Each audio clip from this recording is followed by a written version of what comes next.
Je suis pas allée. Tu pourras faire le truc. Tu pourras brancher sur ton ordi. On va regarder. Bon, dans 3 minutes, s'ils ne sont pas arrivés, on y va. OK? Allez, ça marche. On va réessayer ce son-là. Normalement, il marche bien.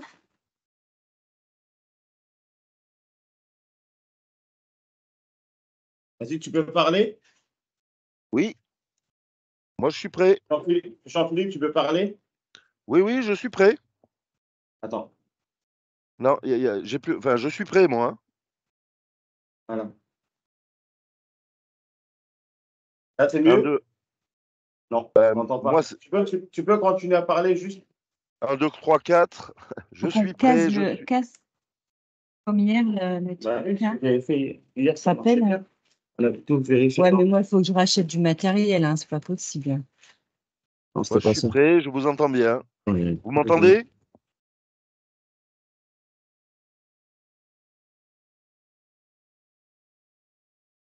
Vas-y, tu peux parler? Vous m'entendez? Non, non, c'est pas bon. Non. Il arrive à le parler, après, il est plus fort ce son. C'était mieux avant. Voilà. Là, tu peux 1, 2, 3, parler? 4. Ouais, je suis Oui. là. Touche plus. C'est bon? Ouais, c'est bon. Vas-y, ouvre un peu le son. Bon, désolé, hein, moi j'arrive là. Le matériel n'est pas terrible, donc on va rénover quelques matériels. L'idée. Tu peux parler? Oui, je suis là. Ah, ok, voilà, bon. Super. Bon, Je bah, c'est regarde parfait. si ça arrive pas. Super. Bon, je sais pas si on fait comme ça ou on laisse la lumière, qu'est-ce qu'on fait? Non. C'est mieux comme ça. Bien. Éteint? Ouais, ouais. C'est bon pour tout le monde, hein? Ouais, c'est bon. Allez. Merci Jean-Philippe. Bonjour Bah, à merci. tous et merci en tout cas de votre présence. Ouais, merci beaucoup pour votre présence sur un sujet effectivement qui est important pour vous d'abord et puis pour la plateforme aussi, qui va générer en fait pas mal de chantiers, on l'espère, et durablement surtout. C'est-à-dire qu'effectivement, on va parler d'adaptation du logement, de seniors, et vous allez voir que les chiffres sont assez parlants d'eux-mêmes. Alors, pour parler de chiffres, hein, j'ai 4 planches sur les chiffres et pour pas vous assommer dès le matin, simplement, bon, vous voyez les courbes, hein, mais aujourd'hui, bon, la France vieillit, hein, c'est ce qu'on appelait alors il y a eu le baby boom après-guerre, hein, donc beaucoup de naissances après la Deuxième Guerre mondiale et qui se transforme en papy boom, c'est-à-dire en fait, le vieillissement de la population. Il y a des sujets en ce moment au niveau de la natalité, de pas mal de choses, mais la courbe de gauche, vous la voyez, en fait, il y a une hausse très, très forte des plus de 60 ans, donc des re vous m'entendez là, toujours? Oui, oui, parfait. Ah ouais, bon, et donc du coup, en fait, c'est cette population qui va nous occuper. Alors peut-être pas les juste 60 ans, mais on va dire les 70 ans et plus, vous allez voir tout de suite. Ça, c'est doublé, alors il y a une hausse en volume, doublée par l'augmentation de l'espérance de vie, notamment, les dames, hein, qui vieillissent, plus longtemps que les hommes entre guillemets, mais vous verrez que ça aussi dans nos métiers, ça a une importance. Quand on interviendra chez quelqu'un, et ben, il y a des petites astuces commerciales qui parlent aux dames et qui parleront moins aux messieurs, hein. Tout ce qui est entretien et ainsi de suite, il y a pas mal d'astuces. Donc globalement, vous voyez le nombre des centenaires, enfin je ne vais pas y passer des heures, mais grosso modo, on sait qu'un tiers de la population à horizon 2050 aura, plus de 65 ans, c'est déjà 25. Ensuite, c'est vrai que dans nos métiers, quand on parle d'adaptation du logement, on parle toujours de handicap. Et c'est vrai qu'effectivement, il y a des lois, hein, pour adapter, alors les établissements recevant du public, pour, les personnes handicapées au sens strict. Et ce qui va générer des travaux, c'est plutôt le handicap en fauteuil roulant, hein, puisqu'on va, organiser l'espace de la personne, la largeur des portes, des couloirs, notamment de la salle de bain, en fonction de la circulation d'un fauteuil roulant. Un fauteuil roulant, il est toujours le même, mais vous voyez que le nombre de personnes en fauteuil roulant en France, et c'est un chiffre à peu près stable depuis une dizaine d'années, est de 650 000 personnes. Ça, c'est pas un marché qui va augmenter, qui va croître. Alors, si on compte tous les types de handicap, il y a 11 millions de Français, hein. Si on met les troubles de la vue, de l'audition et tout ça, enfin, il y en a plein. Mais ce qui est potentiellement générateur de travaux, donc fauteuil roulant, c'est 650 000 personnes. Là, vous voyez que notamment le nombre de 75 ans et plus va, d'ici à peu près 2030, passer à pas loin de 10 millions de personnes. Et le marché de demain, il est là. Et c'est bien pour ça qu'on a fait MaPrimeAdapt. Pourquoi je vous dis ça? C'est qu'aujourd'hui, les règles, pardon, notamment les normes, hein, du handicap, ne s'appliquent pas forcément aux personnes âgées. Pourquoi? Chacun est différent et qu'il faudra adapter l'environnement à la personne. Pourquoi MaPrimeAdapt? C'est qu'il y a quelques années, bon, alors je dis on parce que je suis en parallèle, moi, alors je ne me suis pas présenté, pardon. Moi, je suis en charge de tous les sujets d'adaptation du logement, handicap et personnes âgées pour tout Saint-Gobain. Et par ailleurs, bon, je connais bien la plateforme parce que j'en ai été directeur marketing pendant quelques années, de 2005 à 2010. Donc c'est pour ça que je suis content d'y être. Et je suis vice-président de la filière Silver Economy en charge des questions d'habitat. Nos ministères de tutelle sont le logement et la santé. Et donc on a écrit un rapport et puis derrière, le gouvernement a avoué quand même pas mal de choses. C'est qu'il y a encore 10 000 morts, hein, chaque année de personnes âgées qui tombent à domicile. Pour vous donner un ordre d'idée, ça c'est les chiffres de la sécurité routière il y a à peu près 25-30 ans, où il y a eu beaucoup de campagnes de prévention. Les chiffres ont baissé. Bon, aussi, ils ont mis, hein, comme dit, les radars aussi, hein, mais aujourd'hui, ça reste un scandale d'avoir quand même 10 000 personnes qui tombent parce que chez eux, en fait, entre guillemets, ce n'est pas forcément adapté. Et puis aussi, c'est un coût pour la sécurité sociale chaque année, puisque vous voyez, ça fait 130 000 hospitalisations de longue durée, de 2 milliards d'euros par an. Donc, ils se sont dit il y a 3 ans, il serait peut-être temps de commencer à faire quelque chose, d'autant plus que, bon, évidemment, les Français souhaitent vieillir chez eux, mais que 6% des logements en France seulement sont adaptés au vieillissement. Alors, c'est logique, et on va beaucoup parler de sanitaire, et j'insisterai là-dessus, mais pourquoi? Parce que après-guerre, il y a eu beaucoup d'enfants. Puis surtout, il y a eu les normes, hein, d'hygiène qui ont changé. Avant-guerre, tout le monde n'avait pas de salle de bain privative. Après-guerre, tout le monde en a eu une, à la fois parce que les normes d'hygiène avaient changé, mais aussi parce qu'il y avait beaucoup d'enfants et qu'il fallait leur donner le bain et ainsi de suite. Retenez une seule chose, c'est que ces millions de baignoires qui ont été installées après-guerre, en plus souvent petites, baignoires sabots et ainsi de suite, sont à retirer aujourd'hui massivement pour être remplacées par des douches, et vous verrez quel type de douche. Les travaux justement qui sont déjà aujourd'hui subventionnés par des aides, qu'on va voir tout de suite après, et que MaPrimeAdapt vise à simplifier, on le voit, hein, c'est à peu près alors on dit entre 50 et 70%, parce que c'est comme entre les chiffres des syndicats et de la police, le temps qu'on s'accorde, voilà. Mais retenez qu'une bonne moitié des travaux viennent financer du sanitaire, remplacement de baignoires par des douches, et toilettes notamment, salle de bain complète, tout ce qu'on appelle l'élévation verticale, c'est-à-dire en fait monter escalier, ascenseur. Et puis, alors on va dire ça, à mon avis, c'est 70%, hein, quand même les deux. Et puis tout le reste, c'est des adaptations, de l'éclairage automatique, des allées extérieures, des garde-corps, des mains courantes, dans les escaliers ou dans les couloirs et ainsi de suite, hein. Donc le gros des travaux va se focaliser quand même sur le sanitaire. Alors j'ai inversé ma présentation, je faisais une présentation au début où je parlais notamment des différences entre le handicap et les personnes âgées en termes d'adaptation, mais je vais commencer par les aides, de sorte que, bon, voilà, si vous avez des questions, on va les aborder maintenant. Et ensuite, on ira sur plus la partie produit, hein, avec quelques astuces que je vous donnerai. Bon, les aides. J'ai 2 clients qui arrivent là tout de Ouais, suite. bien sûr. Voilà. Installez-vous, venez par ici, à la place. Bonjour. Venez. Attention à vous, le fil. Hop. Allez-y, installez-vous.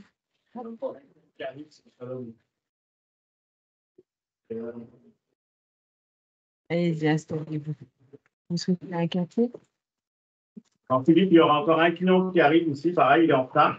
Ouais, c'est pas grave. On avance, On avance, c'est bon. Merci. Allez. Attends une seconde, je t'envoie un texto, Sandrine.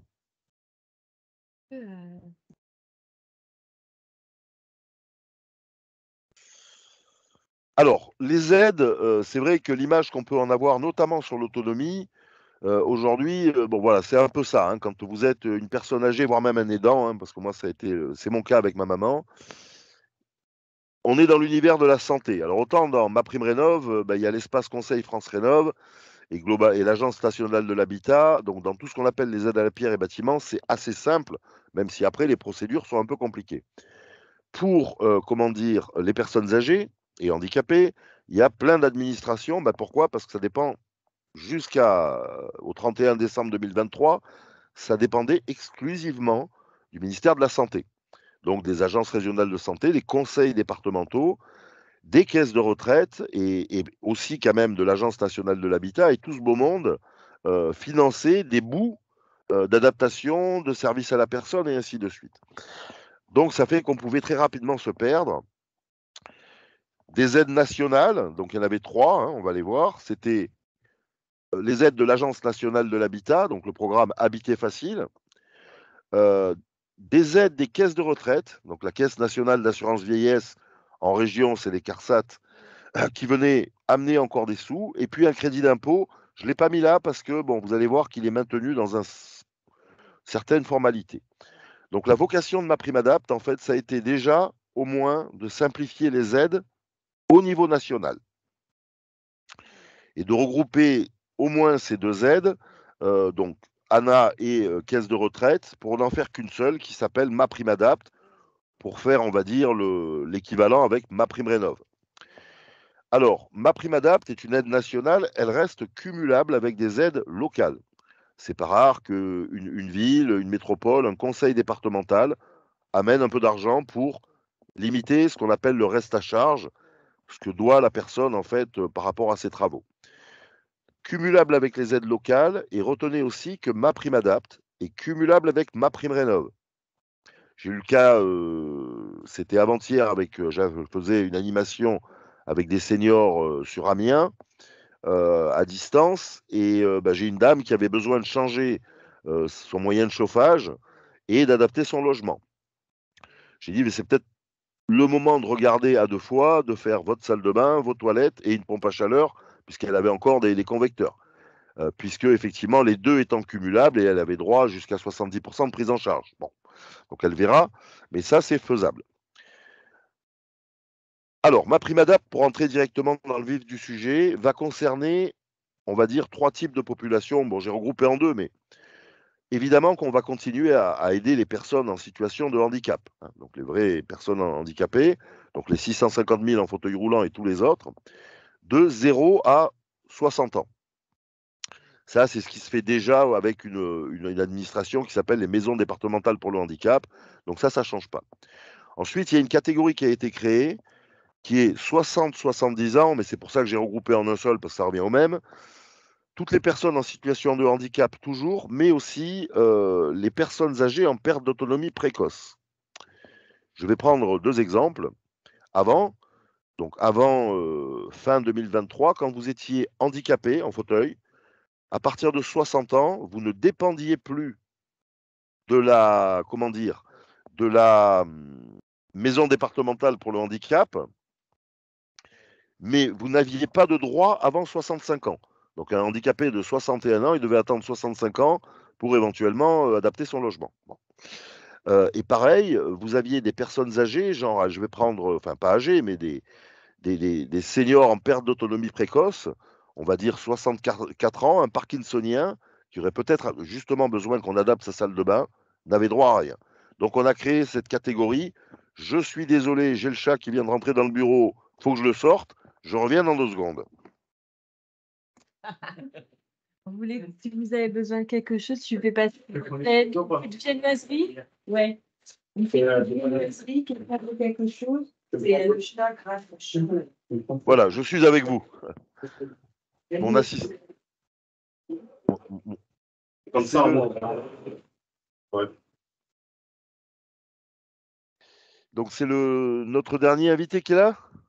Non, il arrive, il n'est pas encore là, je suis sur le téléphone justement. C'est pas grave, je ferai bon. Donc, grosso modo, retenez que toute personne âgée en perte d'autonomie précoce ou handicapée a droit à MaPrimeAdapt. Mais surtout, et c'est ça qui est intéressant pour vous et pour nous tous, toutes les aides avant, celles dont je vous parlais avant, étaient principalement justement réservées au handicap et aux personnes âgées en perte d'autonomie. Perte d'autonomie, ça se mesure sur une échelle de 1 à 6 hein, par un médecin agréé par le département et qui va justement mesurer qu'est-ce qu'elle peut encore faire dans les gestes de la vie quotidienne. 6, c'est le niveau, je dirais, de la plus grande autonomie. En fait, c'est le retraité, quoi. Lui, tout va bien, il n'a pas de maladie, il n'a rien. Et ça descend à 1. Là, 1, on est vraiment en perte d'autonomie, on est grabataire. Généralement, quand on est GIR 1, hein, on est souvent en EHPAD. Et ben, toutes les aides que vous aviez là étaient principalement à 95% ouvertes au GIR 4 et moins. Pour vous donner un ordre d'idée, une personne qu'on évalue en GIR 4, c'est une personne qui a besoin d'aide pour la toilette, d'aide pour s'habiller, pour manger, donc qui n'est plus tout à fait autonome au quotidien. Donc, en fait, c'est une petite partie de la population. Et donc, il n'y avait rien pour faire de la prévention et pour dire aux gens, justement, faites des travaux avant d'être en perte d'autonomie pour sécuriser votre logement, d'éviter de tomber, et ainsi de suite. Donc ça, c'est la grande nouveauté de MaPrimeAdapt, qui ouvre des droits à toute personne âgée de 70 ans et plus, sans absolument aucune condition de perte d'autonomie. Vous avez 70 ans et un jour, mais vous êtes hyperactif, faites du vélo, vous allez en boîte la nuit et compagnie, vous avez le droit d'avoir une aide, alors sous condition, mais pour adapter votre logement. Donc, par exemple, refaire votre salle de bain. Alors, les conditions, il y en a principalement une condition d'âge, donc 70 ans et plus, ou une condition 0,70 ans de perte d'autonomie ou handicap, mais retenez principalement 70 ans et plus sans condition de perte d'autonomie. Et donc l'aide est réservée, ce qu'on appelle aux revenus modestes et très modestes. Donc c'est les mêmes grilles que MaPrimeRénov', mais on va les voir. Alors quand je dis ça, les gens me disent « Ah bah oui, du coup c'est encore une petite partie de la population ». Non, les revenus modestes et très modestes, on parle du revenu net fiscal, c'est 60% des retraités.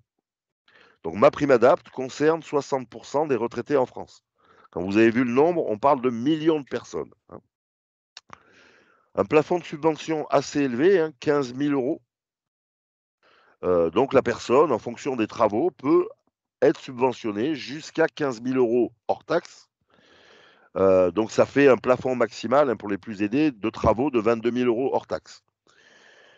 Par contre, pour sécuriser le dispositif, vous avez vu que dans MaPrimeRénov', ça y est, ce qu'on appelle le MAR, Mon Accompagnateur Rénov', est en place pour accompagner les gens dans les choix qu'ils vont faire, dans les procédures. Là, tout de suite, on est parti avec une assistance à maîtrise d'ouvrage obligatoire, c'est-à-dire une personne qui, selon le choix du particulier, va choisir un niveau d'accompagnement plus ou moins élevé. Cet AMO, alors, on va aussi profiter d'être chez ces millions de gens pour faire une évaluation du logement. C'est très simple, c'est une quarantaine de questions, une vingtaine sur le logement. Est-ce qu'il y a une baignoire? Est-ce qu'il y a des escaliers qui sont raides? Est-ce que l'éclairage est bon partout? Mais ça pourra aller plus loin. Ça pourrait être, est-ce que le tableau électrique date d'après-guerre? Et est-ce qu'il y a des convecteurs ou des thermostats? Tout ça, pourquoi? C'est pour repérer des personnes qui habitent dans de très vieux logements, et c'est le cas de beaucoup de personnes âgées, dans lequel MaPrimeAdapt pourrait financer des travaux ou MaPrimeRénov'. Je reprends l'exemple du tableau électrique. Si on s'aperçoit que le tableau électrique est hors d'âge, MaPrimeAdapt pourra financer le remplacement du tableau électrique pour une remise aux normes, en plus de financer éventuellement la baignoire. Alors, elle ne va pas financer directement, mais l'assistant à maîtrise d'ouvrage pourra mettre dans son rapport de travaux à réaliser qu'il est urgent de changer le tableau électrique, et les gens donc l'ANA et l'espace conseil France Rénov' valideront le fait qu'on puisse changer le tableau électrique avec MaPrimeAdapt. Et puis il y a une profession qui s'appelle les ergothérapeutes, on verra, alors qui ne sera pas obligatoire partout. Elle sera obligatoire justement que pour les 0,70 ans en situation de handicap ou en perte d'autonomie précoce, on va dire, un petit million de personnes, et elle sera obligatoire pour les personnes âgés donc de plus de 70 ans qui sont vraiment en perte d'autonomie. Et c'est pareil, ça fait à peu près 2 millions de personnes. Le reste, hein, on va dire 7-8 millions de personnes, eux, il n'y aura pas d'ergothérapeute. Donc retenez, bon, un public très large visé, 60% des retraités, plafond de travaux de subvention élevé, l'AMO qui va accompagner le particulier, mais vous aussi, vous allez voir, pour, je dirais, conseiller et faire avancer les travaux, et puis l'évaluation de l'habitat. Les grilles des ressources, donc là, vous avez les nouvelles hein, de cette année. Alors, il y a les revenus modestes et très modestes. Alors, ces grilles de ressources, vous les trouvez hein, sur n'importe quel site, puis j'enverrai la présentation à Sandrine. Et je ne sais pas si elles sont sur le flyer que travaille le marketing. Mais aujourd'hui. On l'a en dépôt. Voilà, vous l'avez. Là, en dépôt, on l'a petit. Ouais. Et donc les grilles sont dessus? Ouais, tu sais, le petit dépliant que tu nous as donné, là, on l'a mis dans le secteur plomberie. La grille, elle n'est pas dessus. Le petit roller, là, que tu nous as envoyé. Ah, le petit roll-up, voilà, d'accord. Ouais. Mais bon, pour les artisans, moi, ce que je vous conseille, après, je vais voir avec le marketing s'ils ne peuvent pas faire juste un flyer, vous les avez, mais c'est d'avoir ces grilles. Donc, vous pouvez télécharger sur le site MaPrimeAdapt, sur France Rénov et ainsi de suite, parce que ça va vous permettre, vous, facilement, de dire à la personne si elle est éligible ou pas. Bon, vous voyez bien si elle a des cheveux blancs, donc on ne va pas demander l'âge à une dame, notamment, mais on va juste lui dire, voilà, est-ce que vous avez plus de 70 ans? Elle va dire, ah bah oui, mon bon monsieur, bon, bah, d'accord, ou madame. Et puis, il faut juste lui montrer, alors les grilles d'Île-de-France, hein, puisque vous êtes en Île-de-France, elles sont différentes en région, en lui disant, est-ce que vous vous reconnaissez dans l'une ou l'autre des colonnes de gauche? Si elle vous dit oui, je suis dans la colonne des revenus modestes, hein, souvent ce sera des personnes seules, vous voyez, 28 657 revenus net fiscal que divise 12, c'est pas une retraite à 600 €, hein, c'est déjà un niveau assez élevé. Ben là, automatiquement, vous pouvez lui dire qu'elle aura droit à 50% de prise en charge. Si elle est très modeste, là, elle aura droit à 70% de prise en charge pour une personne seule. Hein. Et après, la grille, évidemment, s'ils sont un couple, on prend le revenu des deux et ainsi de suite. Donc en fait, finalement, dire à la personne si elle est éligible ou pas à MaPrimeAdapt, c'est très simple. Hein. Donc juste avoir ces grilles et retenir qu'il faut juste demander l'âge, parce que dans beaucoup de cas, ça sera des 70 ans et plus qui n'ont pas de maladie particulière.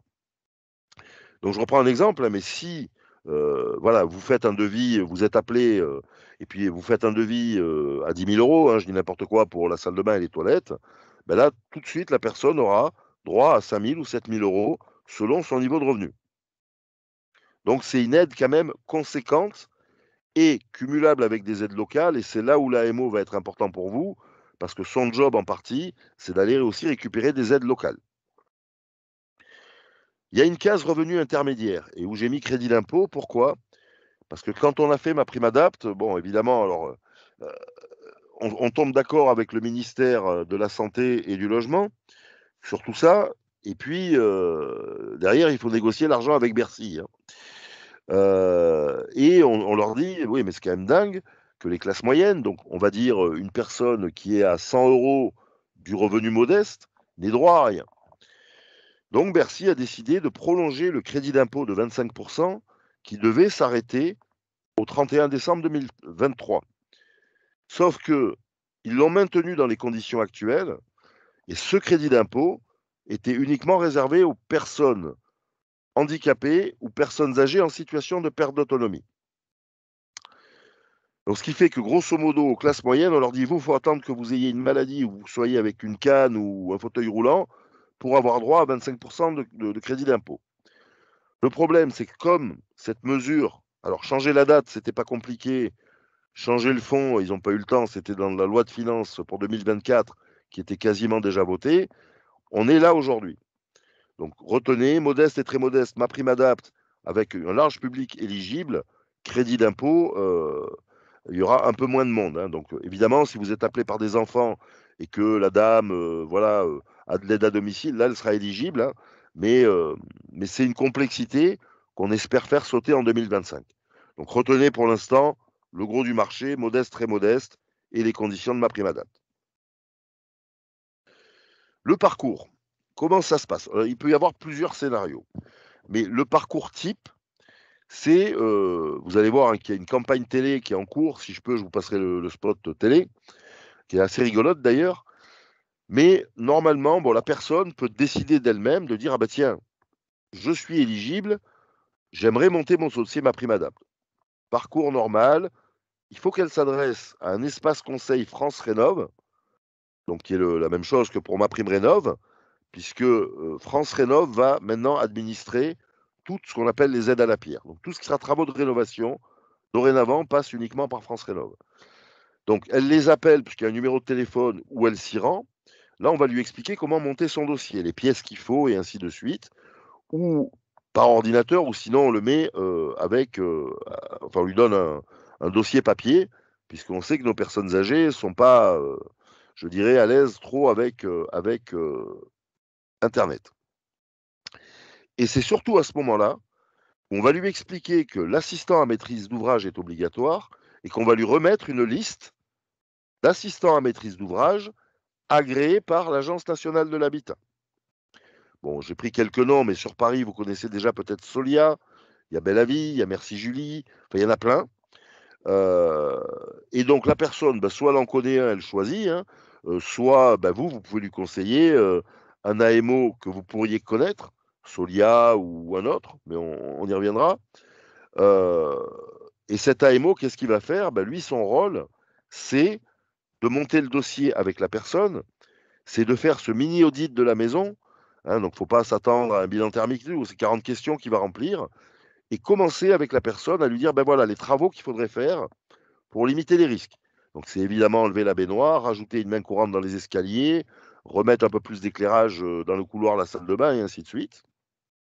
Et à partir de là, il va décider, enfin, il va commencer à étudier le dossier de financement. Donc, évidemment, bon, il verra vite si la personne est éligible à MaPrimeAdapt, mais il va se renseigner auprès du conseil départemental et ainsi de suite. On sait, ils le connaissent par cœur, si la personne peut toucher de l'argent en plus. Et à partir de ce moment-là, c'est là où soit la personne toute seule, soit l'AMO va consulter des entreprises pour avoir un ou deux devis. Pas forcé d'avoir plusieurs devis. Il n'y a rien écrit qui oblige une personne à avoir plusieurs devis. Ça, c'est bien. Ça, c'est le parcours normal. Le parcours où c'est vous qui êtes en amont. Vous êtes appelé par une cliente que vous avez déjà ou par ses enfants et vous avez déjà fait un devis. Là, vous allez pouvoir renseigner la personne en lui disant, ben, je vous ai fait un devis, vos revenus, vous êtes éligible à MaPrimeAdapt. Ben, allez chez France Rénov'. Vous pouvez, si vous connaissez un assistant à maîtrise d'ouvrage, envoyer la dame directement à l'assistant à maîtrise d'ouvrage, sans passer par France Rénov'. Mais si la dame ou le monsieur passe par France Rénov', vous dites bien à vos clients qu'ils souhaitent travailler avec vous. Hein, en fait, on n'imposera jamais à une personne âgée un changement d'entreprise. Le seul cas où ça peut arriver, c'est si le devis est vraiment trop déconnant. Hein, parce que malheureusement, c'est ce qu'on voit se produire. Il y a tout un tas de gens pas forcément honnêtes qui veulent profiter, donc qui chargent la mule, comme on dit. Hein. Donc une douche qui vaudrait normalement 5, 6, 7 000 euros, elle se retrouve à 18 000. Hein. Donc je ne sais pas si les robinets sont en or et le carrelage en marbre hyper rare, mais bon voilà. Hein. Donc devis dans la norme, on va dire, et puis ben voilà, ben dites bien au client qui veut travailler avec l'entreprise Dupont Douche et l'AMO validera votre devis directement. Hein. Donc vous aurez deux façons, soit vous continuez à faire votre métier aujourd'hui, vous avez de la clientèle, vous en occupez et vous insistez pour qu'elle travaille avec vous, mais normalement, bon, il n'y a pas de souci, soit vous serez consulté par des particuliers qui auront été conseillés par un AMO de rechercher des entreprises. Hein. Donc voilà. Donc vous pourrez rester maître de votre commerce, ce que je veux dire, tout ne va pas dépendre de l'AMO non plus. Bon, une fois que le devis est validé hein, par le particulier ou avec l'AMO, là, bon ben, l'AMO valide le plan de financement et alors une chose surtout, hein, ne jamais attaquer des travaux avant d'avoir le go de l'AMO. Je prends un exemple, vous avez toujours été chez Madame Michu, vous lui avez fait un devis, et puis elle vous dit, bon, je suis pressé, on fait les travaux et puis on fera le dossier après. Si vous faites ça, elle perd le droit à l'aide. C'est aussi simple que ça. Pareil, si la personne est éligible, elle attend, on va dire elle a 70%, et puis l'AMO dit, ben attendez, il y a 1000 € du conseil départemental et 500 € de la ville de Paris. Si jamais on attaque les travaux avant d'avoir la réponse de la ville de Paris et du conseil départemental, on ne perdra pas ma prime adapte, mais on perdra les aides complémentaires. Donc grosso modo, dans l'histoire, attendez que l'AMO vous dise go pour y aller. Hein. C'est plus pour le particulier que c'est important. Et après, alors, quand il vous dit le go, c'est là où il va demander votre acompte. Hein. Alors, soit le particulier a un petit pécule, et généralement, c'est généralement le cas, hein, c'est pas parce qu'on n'a pas une petite retraite qu'il n'y a pas quelques économies, ou sinon, l'AMO peut mobiliser une partie de l'aide auquel aura droit le particulier. Je reprends un exemple. Si le particulier, devis à 10 000 € hein, pour des chiffres simples, donc le particulier sera modeste, il aura droit à 5 000 €, il peut demander, par exemple, 50% de 5 000 € jusqu'à 70% de 5 000 €. Hein. Donc pour vous faire finalement l'acompte que vous allez demander normalement. Hein. Des fois, l'AMO essaie de voir effectivement avec le particulier s'il ne peut pas faire le chèque du reste à charge. Donc, à la fin, ce qu'il devra lui-même de sa poche pour vous le donner dès le début des travaux. Hein. Donc, ça, après, c'est l'AMO qui gère. Derrière, vous faites vos travaux et puis il y a une réception de fin de chantier avec le particulier et l'AMO qui sera là physiquement. Et puis, finalisation du dossier d'aide pour toucher le restant des aides. Et vous récupérerez auprès du particulier le reste à charge. Donc, l'AMO, il y a deux façons de le voir. C'est vrai que quand on a mis ça en place, on avait des entreprises qui nous disaient, tiens, on va être contrôlé. Hein, contrôlé, puis c'est encore une personne en plus dans le dispositif. Alors oui, c'est vrai, potentiellement. Mais par contre, l'AMO, il fait tout ce qu'on n'aime pas faire, c'est-à-dire les papiers. Et ça, les administrations, il faut se les cogner. Une entreprise, un artisan, peut être mandataire financier ou administratif. Ça, rien ne l'interdit. Donc vous pouvez demander à être désigné par le particulier comme mandataire financier et administratif, par exemple, si vous voulez toucher l'aide, puisque l'aide, elle est versée aux particuliers. Si vous êtes mandataire financier, l'aide, en fait, les parties qui vous reviennent, vous seront versées à vous. Ça, c'est pour le mandat financier. Mandat administratif, c'est vous qui allez remplir avec le particulier le dossier. Moi, honnêtement, je le déconseille. Après, chacun fait ce qu'il veut. Alors ça peut marcher pour des très grosses boîtes, mais celles-là, on les a particulièrement à l'œil, parce qu'eux vont recruter des gens pour faire ça. Une entreprise de 1 à 5 salariés n'a pas forcément les moyens de se payer une assistante sociale ou quoi pour monter les dossiers. Pour moi, c'est une perte de temps. Mais après, chacun est libre, hein, mais rien n'interdit qu'une entreprise soit mandataire administratif ou financier. Moi, honnêtement, ça serait moi, je laisse faire l'AMO parce que c'est son rôle. C'est aussi lui qui, est le seul habilité à aller chercher les aides locales. Ça, vous ne pourrez jamais le faire, vous, hein, parce que vous n'êtes pas agréé par l'ANA. Donc, de toute façon, à un moment donné, l'AMO va gérer une partie d'administratif. Moi, je dirais, faites de bons devis, conseillez bien les gens, faisons tous bien notre métier de gens du bâtiment, puis laissons faire les pros de la paperasse et de l'administration à notre place. Pareil, l'assistant à maîtrise d'ouvrage, c'est un vrai support pour vous. Vous allez faire un devis, mettons, où vous avez dit, on va mettre un siège à tel endroit, des barres et ainsi de suite. Et le particulier va vous dire, non, moi je veux pas de siège, je veux pas de barres et ainsi de suite. Là, l'AMO va lui dire, non, c'est pas fromage ou dessert, quoi. On n'est pas au restaurant. Hein. Vous prenez le devis complet, ou sinon, moi je valide pas l'aide. Donc ce que je veux dire, c'est que l'AMO, c'est aussi votre complice pour valider vos choix. Pareil, tout le monde, je dirais, n'a pas les quelques réflexes que je vous montrais derrière. Vous pouvez très bien faire des erreurs en positionnant une barre.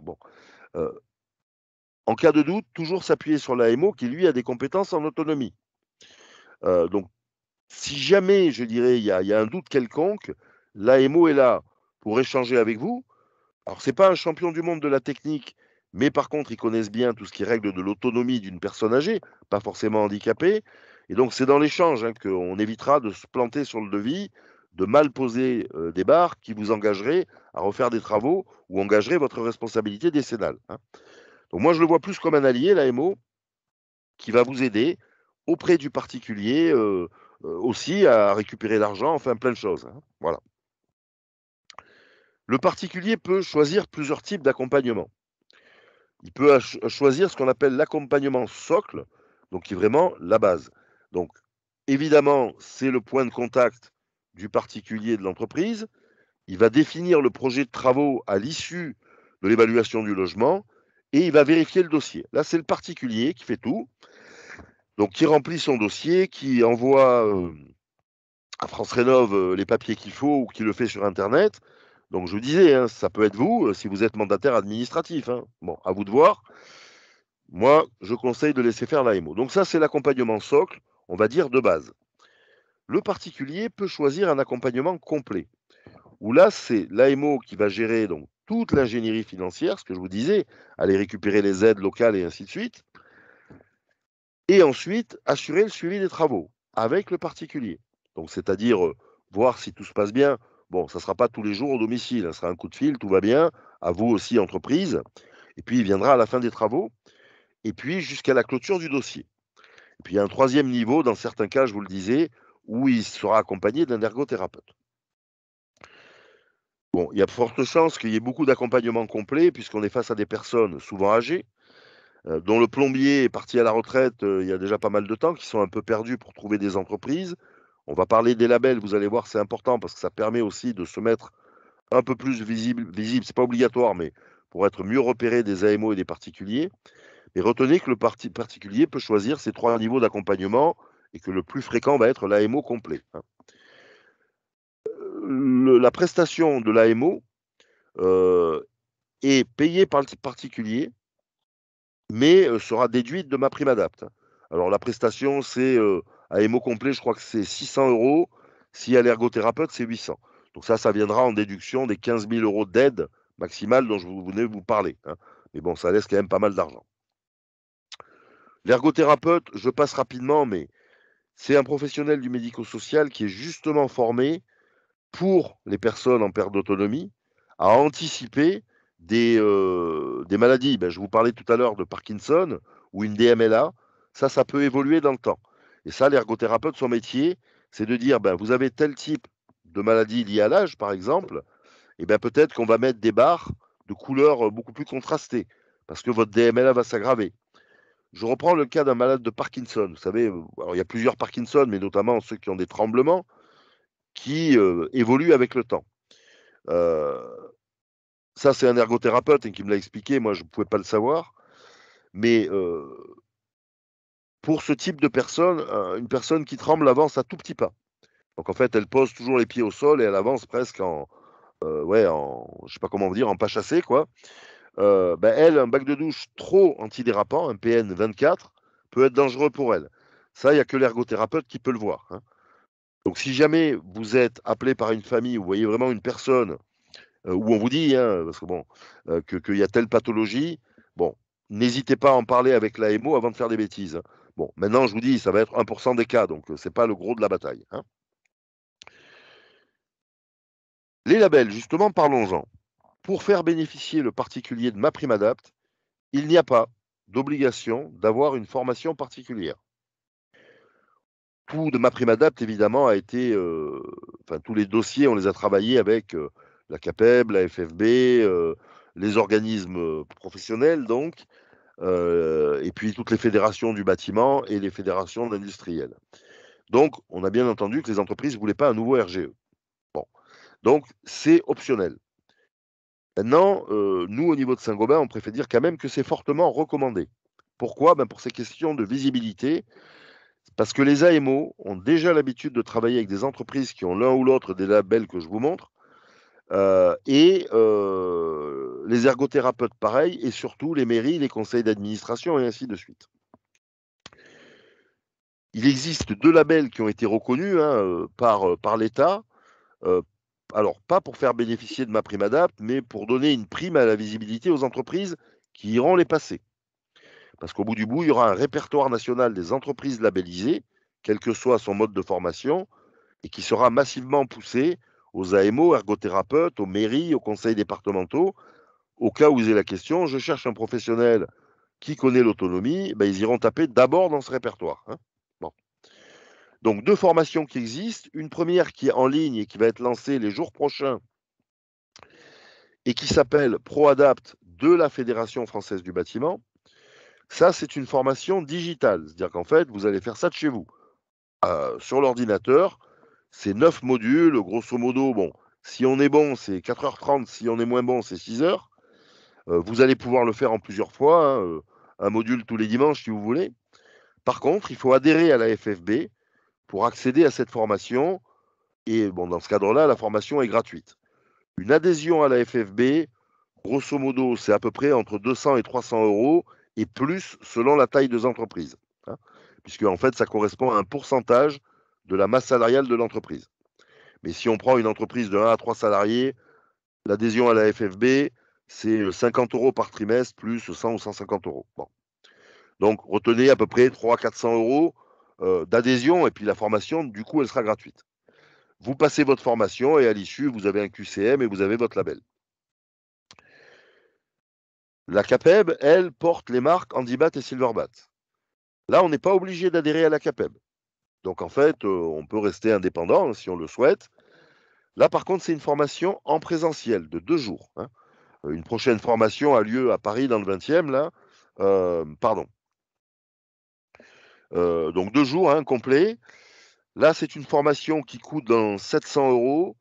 Vous avez les OPCO, ce qu'on appelle les organismes professionnels de formation pour lesquels vous cotisez, qui vont en prendre la moitié. Donc, c'est une formation qui vous coûtera 2 jours de votre temps et on va dire l'équivalent de 350 euros au plus large. Hein, voilà.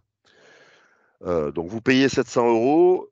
Dès que vous commencez la formation, on vous fait remplir le dossier de remboursement de la moitié et vous, vous serez de votre poche de la moitié. Là, c'est 2 jours de formation et puis entre 1 et 2 mois d'attente pour avoir le label, puisqu'il y a une commission. Enfin, il faut vraiment être mauvais pour ne pas être labellisé. C'est un taux de 100%. Hein, voilà. Pourquoi on recommande fortement? Parce que MaPrimeAdapt est vraiment au cœur de 2 mondes. À droite, c'est le monde du bâtiment. Si je prends MaPrimeRénov', donc l'énergie ou l'isolation, on est vraiment contracteur du bâtiment. C'est la personne qui, enfin vous, hein, qui allez acheter de l'isovert à votre plateforme, qui allait le poser, et puis il y a le particulier. Le monde des personnes âgées, comme je vous disais, est à cheval entre le ministère de la Santé et du Logement, qui gère par exemple tout ce qui est autonomie à l'échelon local, c'est les conseils départementaux. Vers qui on se tourne dès qu'on a une question à poser, souvent sa mairie, ce qu'on appelle le centre communal d'action sociale. Et donc, aujourd'hui, tous ces gens-là sont ce qu'on appelle des prescripteurs. Ça va être des donneurs d'ordre. Moi, je fais beaucoup d'animations avec des mairies ou des conseils départementaux, et régulièrement, ils nous disent, mais est-ce que vous avez des listes d'artisans en qui on peut faire confiance? Alors, le label ne veut pas dire qu'on peut faire toute confiance, hein, mais c'est déjà un signe que vous êtes intéressé au sujet et que ça va nous aider à vous trouver. Hein. Donc moi, régulièrement, ce que je dis à ces mairies-là, appelez la CAPEB, appelez la FFB, qui vous donne la liste des labellisés. Hein. Donc retenez, optionnel, donc pas obligatoire, mais lourdement recommandé, pour, je dirais, être beaucoup plus visible de, on va dire, 70% des donneurs d'ordre, parce qu'il y aura des familles, mais beaucoup d'administration et pas mal de choses. Et l'État s'est engagé à ce que, dès qu'on aura une couverture nationale suffisante d'entreprises labellisées, parce qu'il n'y en a que 3000 aujourd'hui en France, sera créé ce répertoire national. Donc, s'il y a besoin, si vous voulez, je dirais, vous former, n'hésitez pas à demander à Sandrine qui reviendra vers moi et je vous donnerai les adresses ou les lieux de formation et les dates éventuellement. Les travaux éligibles. Alors, volontairement, c'est petit et illisible parce que tout est éligible. En fait, alors, sauf une douche qui ferait 40 cm de haut, hein, ça on oublie, mais parce que c'est l'AMO qui va décider de ce qui est bien pour la personne aussi. Hein. Donc, vous allez voir, on va rentrer dans la partie produit, les quelques règles non écrites, mais qu'il faut suivre. Mais aujourd'hui, je vous disais, hein, s'il y a besoin d'une douche, d'un garde-corps et d'une main courante dans l'escalier, l'AMO pourra bien décider que c'est bon. Hein. Voilà.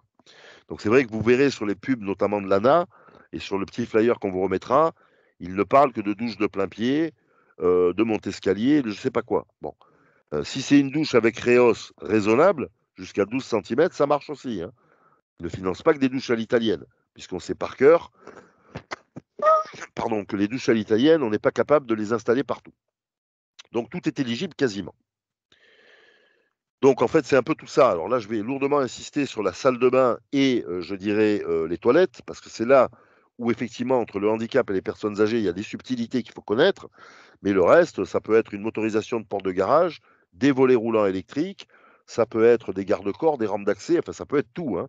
On a même mis le contrôle d'accès pour vous dire. Hein. Par exemple, un digicode ou un visiophone peut être financé si ça facilite l'accès des aides à domicile. Hein.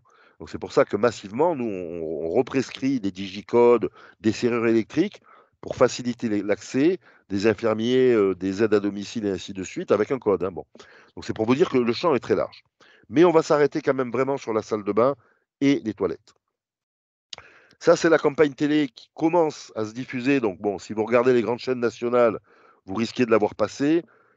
Ils l'ont volontairement faite assez rigolote. Alors regardez pas la douche parce qu'elle est toute tordue. Et ça, c'est bien les gens de la communication qui ne savent pas ce que c'est qu'une douche adaptée, parce que c'est exactement ce qu'il ne faut pas faire. Voilà. Bon, ça, vous l'avez. Bon, après, quand vous verrez la pub, elle est assez rigolote. Bon, c'est justement un jeune monsieur qui n'est pas, enfin, jeune monsieur, il a au moins 70 ans, mais qui n'est pas malade et qui a décidé de faire des travaux pour éviter de l'être ou de tomber. Hein. Donc, elle est plutôt assez fun et elle a plutôt beaucoup de succès. Tout ça pour vous dire que quand même que l'État investisse dans une pub télé, autant vous dire que ça va éveiller beaucoup de vocations chez les gens aussi. Hein. C'était pas prévu à la base, ils voulaient pas le faire. Et puis finalement, au dernier moment, ils ont décidé de faire une grande campagne de communication. Et puis vous aurez des documents, les petits flyers que Sandrine vous a remis ou va vous remettre, qui résument en fait ce que je vous ai dit sur ma prime adapt. Hein. Voilà. Grosso modo, donc, et ça vous l'avez sur le flyer, ce qu'il faut retenir, hein, c'est que on vous pose la question comment ça se passe. Vous envoyez vers un espace conseil France Rénov. Donc, vous dites à la personne, appelez le 0808 800 700 ou allez regarder où il est situé l'espace conseil France Rénov et allez vous renseigner. Sinon, vous connaissez un AMO pour avoir déjà travaillé avec lui, par exemple, vous dites allez directement voir Bastien de Belle-Avis ou Mickaël de Merci Julie qui lui reprendra le process. Hein. Mais votre premier réflexe, c'est France Rénov. Hein. Et c'est quasiment que celui-là, on va plus trop sur le site de l'ANA. Le crédit d'impôt, là, ça se passera à la déclaration d'impôt de l'année suivante. Hein, donc ça ne change pas. Et pareil, notez cette adresse si vous avez des questions. C'est une adresse générique qui me permet de vous répondre hein, si vous avez des questions un jour, qui s'appelle donc maprimeadapt@saint-gobain.com, où là, ça m'arrive, hein, cette adresse, et ça me permet de vous répondre de façon isolée de mes mails, du restant de mes mails. Là, on va passer sur la partie un peu produit, un peu plus technique. Alors, si vous avez des questions sur ma Primadap, c'est le moment. Hein. On pourra le faire après si vous voulez, mais s'il y en a qui doivent partir ou quoi, je ne sais pas. Vous avez des questions? Oui. On a une petite question, Jean-Phi. Oui? J'attends la question. Oui. Alors, une fois que les travaux sont finis, combien de temps le délai, en tout cas, pour récupérer l'argent pour l'artisan? Bon, ça, c'est la question à laquelle j'aurais pas de réponse. C'est la question qu'ils attendent depuis ce matin. Ouais, je sais. Honnêtement, je ne peux pas vous dire parce que même l'ANA ne peut pas le dire. Ça peut être un mois, ça peut être plus. Ça va aussi dépendre des conseils départementaux. Donc, c'est pas automatique. Donc, ils sont en train de recruter à tour de bras, ça c'est sûr. Les AMO, évidemment, comme eux aussi sont payés sur l'aide, ils vous aideront. Mais aujourd'hui, ça reste la réponse, la question à laquelle j'ai pas de réponse. Ce matin, j'entendais justement à la radio là qu'il y avait un comité d'artisans qui avait demandé un peu de revoir tout ça au gouvernement et afin qu'il simplifie les démarches pour l'artisan, quoi. afin que ce soit un peu plus rapide et c'est valable. au niveau des. C'est valable pour MaPrimeRénov' comme pour MaPrimeAdapt'. Nous, ce qu'on a demandé à la base, c'était que dès la signature du devis, il y ait un acompte de 50% qui vous soit versé automatiquement. De sorte que vous n'ayez que, donc directement à l'entreprise, que vous n'ayez que la fin du chantier à attendre éventuellement. Bon, ça, ils n'ont pas souhaité, mais très clairement, parce que c'est le nerf de la guerre, on leur a dit, aujourd'hui, les entreprises iront que si. Alors, après, il faut voir, hein, si vous en faites plusieurs de chantiers, comme je dis, hein, c'est toujours le premier qui fait mal. Hein. Après, il y a un volant d'affaires qui se crée. Et là, je peux vous dire que dans le secteur du sanitaire, ça va être un gros boost. Hein. Mais c'est vrai que voilà, je ne peux pas être affirmatif de vous mentir aujourd'hui. Voilà. Hein. Mais on y travaille parce que une des choses qui avait fait le succès d'un dispositif Action Logement il y a 2-3 ans, mais qui avait conduit à beaucoup de dérives, c'est que c'était l'entreprise qui était payée directement et qui avait directement ses 50% d'acompte. Et là, tout le monde y a été. Hein. Alors, tout le monde, les bons et les moins bons. Hein. Bon. Donc là, ils n'ont pas voulu aller jusque-là. Mais de toute façon, bon, on a un comité de suivi. On va suivre les délais d'instruction des dossiers. Et dès septembre, si on voit que ça part dans le mur, il faudra qu'ils fassent quelque chose. Hein. Mais aujourd'hui, voilà, je ne peux pas vous dire. Hein, il y a des territoires où ça ira très vite. Je prends les Yvelines, où là, ils ont une structure. Pardon? On ne te voit pas du tout, en fait, on voit que ton œil. Oui, non, je sais, pardon. Oui, parce que j'ai des problèmes de vue là en ce moment, donc je m'avance bien. Mais quoi, il est beau mon œil. Mais bon, non, ça va dépendre en fait alors de plusieurs choses, de l'organisation de l'ANA locale, est-ce qu'ils ont assez de personnel? Ça va dépendre bon, aussi de l'AMO, hein, qui est plus ou moins débordée. Enfin voilà, donc bon. On a une petite question, Jean-Philippe. Ben, j'écoute. Alors, attends, bon, je vais écouter la question avant. Est-ce que qui paye l'entreprise? Est-ce que c'est le client ou est-ce que c'est les organismes GMO ou autres? C'est le client, sauf à ce que vous ayez souhaité être mandataire financier. Mais c'est toujours le client qui vous paye. Je prends un exemple. Une fois que le client a été validé, le dossier a été validé. Voilà, c'est lui qui touche les aides et qui paye. Lui, l'AMO, il fait que demander l'argent et, le particulier le récupère. Et l'AMO garantit que vous ayez bien cet argent. Hein. Voilà. Parce que si on est sur une population, enfin une cliente qui a un très faible revenu, comment elle paye? Elle reçoit l'argent des aides sur son compte et après elle paye l'artisan? Exactement. Là, ça peut aller assez vite parce que tout de suite, l'AMO, dans le dossier, va mettre un caractère d'urgence et va justement mobiliser 50 à 70% de l'aide pour commencer les travaux. Enfin, pour vous payer, vous, de l'achat de matériaux, vous voyez. Et pendant ce temps-là, il va aller chercher d'autres aides complémentaires. Maintenant, vous savez, il y a... Juste retenez une chose, hein, parce que quand je vous parlais de petits bas de laine, c'est très français. Je vous ai dit que 60% de la population française était modeste et très modeste. Ça veut dire quoi? Ça veut dire qu'ils ont des petites retraites. Mais ça ne veut pas dire qu'ils n'ont pas des biens ou des économies sur le livret d'épargne et ainsi de suite, en fait. Les retraités en France détiennent 54% du PIB. Donc, c'est pas. Prenez justement hein, toutes les épouses d'artisans, de commerçants. Là, c'est des petites retraites. Ça ne veut pas dire que voilà, ma mère touche 600 € de retraite par mois, en plus la pension de réversion de mon père. Mais voilà, bon. Donc, ce qui veut dire que des très, très, très modestes, vraiment qui ne peuvent pas payer, je dirais, il n'y en a pas des milliers. Hein. Donc, du temps de Vita Confort, quand j'avais le truc, j'en ai rencontré peut-être 1%. Hein. Mais c'est aussi le rôle de l'AMO de justement d'étudier ça avec le particulier. Lui, il va dire, voilà, bon, vous en avez à peu près pour 10 000 € de travaux, même s'il n'y a pas de devis. Vous avez droit à 70%. Oui, ça fait 12 ans que je fais ça. Vous avez droit à temps. Qu'est-ce que vous avez comme capital? Et c'est là où l'AMO va dire, bah voilà, bon, allez, sur 10 000, vous aurez 7 000 de prise en charge. Vous avez 3 000, ben, faites un chèque de 3 000 à l'entreprise. Le reste, ça charge. Comme ça lui fait son acompte. Hein, ça vous paye les matériaux ce qui permet d'éviter d'avoir trop de trésorerie dehors. Hein.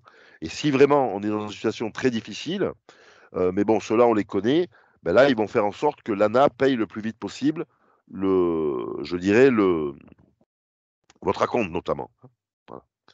Donc, c'est le particulier qui touche et qui vous paye, sauf, je dis toujours, à ce qu'il y désigné un mandataire financier. Ça peut être vous, entreprise. Donc là, ici, d'un papier, comme quoi c'est vous qui toucherez l'aide. Hein. Il peut désigner comme mandataire financier l'assistant à maîtrise d'ouvrage ou des enfants. Bon. Et auquel cas, ben là, l'argent transite par la personne qui a été désignée. Maintenant, alors j'essaierai d'envoyer à Sandrine qui vous l'enverra un article. Enfin, vous pouvez aller sur le site d'un AMO qui est très présent à Paris, qui s'appelle Bel Avis. BEL'-AVIE. C'est un de nos partenaires au niveau de Saint-Gobain. Hein. Donc, vous allez sur son site internet et il y a des articles, dont un sur le mandat financier. Parce qu'évidemment, mandataire financier, ça vous donne des droits à toucher de l'argent, mais vous avez potentiellement des devoirs, hein, voire des responsabilités financières.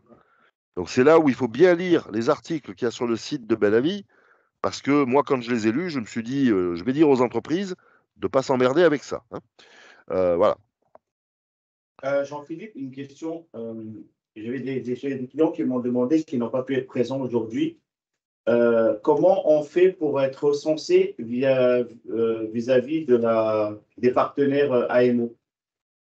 Ben aujourd'hui, le seul moyen qu'on a, c'est d'aller passer un des labels. Il n'est pas obligatoire, mais là, eux, ils ont l'habitude déjà de travailler avec des entreprises labellisées.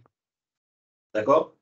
Ils ont des références avec des labels. Oui. Et aujourd'hui, nos artisans qui sont là, comment ils font pour il faut qu'ils aillent faire la formation. Ouais. Oui, idéalement, oui. C'est pas très lourd, honnêtement. C'est pas très contraignant. C'est pas RGE. Il n'y a pas des milliers de dossiers à faire, mais je vous le conseille.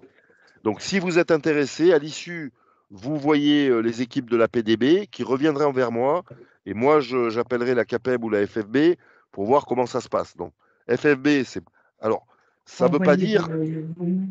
Jean-Philippe. On enverra la liste des noms des clients présents. Alors, idéalement, hein, ce qu'il me faudrait, c'est le nom de l'entreprise, bon, vos noms et prénoms, votre numéro d'immatriculation, je crois que et votre adresse mail, téléphone et adresse postale. Une fois que j'ai ça, je confie ça à l'un ou l'autre et vous me direz.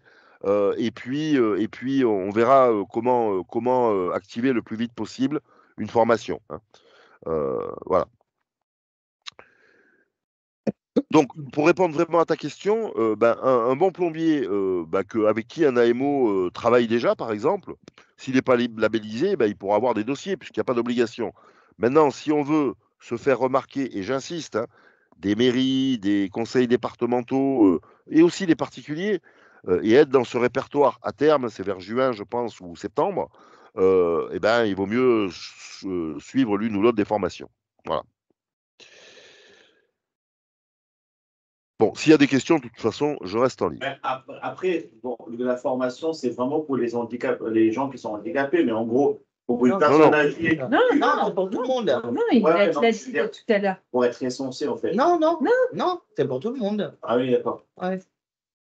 Oui, c'est comme une sorte de label indépendant. C'est même pas une formation qualifiante, mais ça vous donne un label, une marque, hein, qui va vous permettre d'intégrer ces fichiers à qui sera donnée la priorité, tout simplement. C'est ça. Vous savez, c'est un fichier en plus. Ah, ok. Ouais, vous pouvez savoir. Mais vous allez peut-être mieux comprendre avec ce qui suit. Alors, aujourd'hui, retenez bien une chose. C'est que tout ce qui est normes handicapées, vous avez peut-être déjà vu ces schémas-là, peut-être dans le Memento, quand on va adapter une salle de bain pour une personne en fauteuil roulant. C'est généralement une salle de bain où là, on n'a pas le choix, c'est une douche à l'italienne ou une douche avec un ressaut qu'on appelle maximum de 4 cm. Mais enfin, maintenant, dans le neuf notamment, c'est à l'italienne, il n'y a pas le choix. Donc, c'est à fleur de sol. Il faut que cette douche fasse à minima, aujourd'hui, 140 par 90. Il faut surtout qu'il y ait ce qu'on appelle un cercle de giration dans la salle de bain, c'est-à-dire un cercle d'un diamètre de 1,50 m où la personne peut faire un tour complet de fauteuil roulant pour pouvoir accéder au lavabo, aux toilettes ou à la douche. Donc, c'est des contraintes liées au fauteuil roulant. Et bien, ce type de salle de bain, on ne pourra pas le faire chez tout le monde, puisqu'on va être souvent dans des petits apparts, donc on ne va pas casser les murs. Et surtout, Une salle de bain adaptée à une personne en fauteuil roulant, donc qui est toujours assise dans son fauteuil, à quelque chose près, aujourd'hui, peut être dangereuse pour une personne âgée. Pourquoi? Parce qu'une personne âgée, souvent, ben, elle rentre dans la salle de bain, elle s'appuie sur le lavabo pour aller jusqu'à la douche. Si elle se retrouve dans un espace trop grand, qu'elle a un vertige ou quoi, elle peut tomber. Et c'est toute la subtilité entre la norme du handicap et ce qu'on ne pourra jamais normer pour les personnes âgées, parce que chacune est différente, grande, petite, grosse, avec de la force ou pas dans les jambes, et ainsi de suite. Bon. Par contre, il y a des règles non écrites qu'on a validées avec des AMO et des ergothérapeutes par rapport, je dirais, aux besoins de comment on va implanter une douche pour une personne âgée, par exemple. J'ai pris aussi l'exemple des toilettes. Quand vous voyez une personne âgée, le réflexe, ce n'est pas systématiquement des toilettes surélevées. Je rappelle que les toilettes surélevées ont été faites justement pour favoriser et faciliter le transfert d'un fauteuil roulant vers la cuvette des toilettes. Donc la personne s'approche, et c'est pour ça que, à côté des toilettes, dans la norme handicap, il y a toujours ce qu'on appelle une aire de dégagement où on peut s'approcher avec le fauteuil, lever un accoudoir du fauteuil, glisser sur la cuvette des toilettes, faire popo et revenir sur le fauteuil.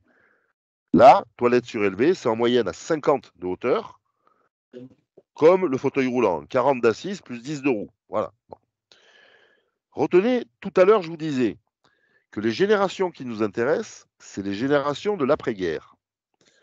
Donc tout ce baby-boom, là, ces enfants qui sont nés entre 1945 et 55, la taille moyenne des femmes était à 1,50 m jusqu'à 1,60 m. La taille moyenne des hommes était entre 1,60 m et 1,70 m. Pourquoi croyez-vous que la hauteur standard du WC à poser, puisqu'il n'y avait que ça à l'époque, s'est imposée à 40 cm? Simplement parce que ça correspondait à la hauteur d'assise moyenne des Français de cette époque-là. Mais ça n'a jamais changé, pour l'instant.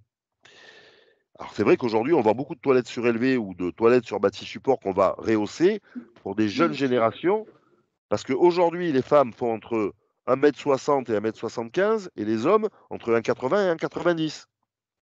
Donc retenez, hein, la hauteur des toilettes, c'est comme les pantalons, ça change avec les générations.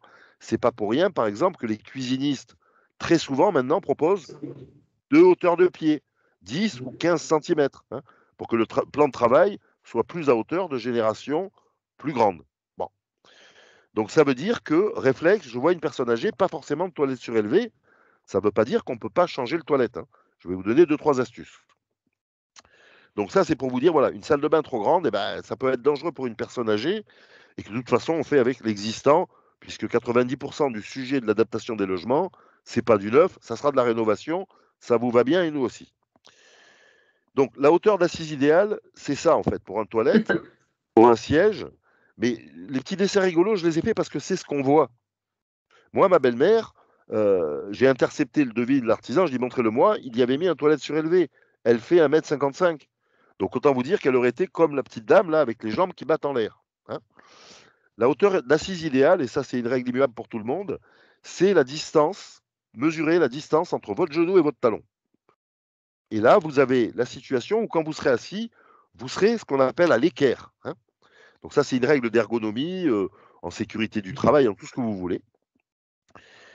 Alors, trop bas, si le toilette est trop bas, donc vous avez une personne âgée très grande, le toilette est trop bas, bon là il faudra lui mettre un toilette surélevé parce que trop bas, ça veut dire que mon centre de gravité va m'obliger à forcer pour me lever, tirer sur les bras notamment avec une barre de tirage. Pourquoi? Parce que les personnes âgées ont moins de force dans les cuisses, donc ça les oblige à plus forcer. Donc trop bas, c'est pas bon.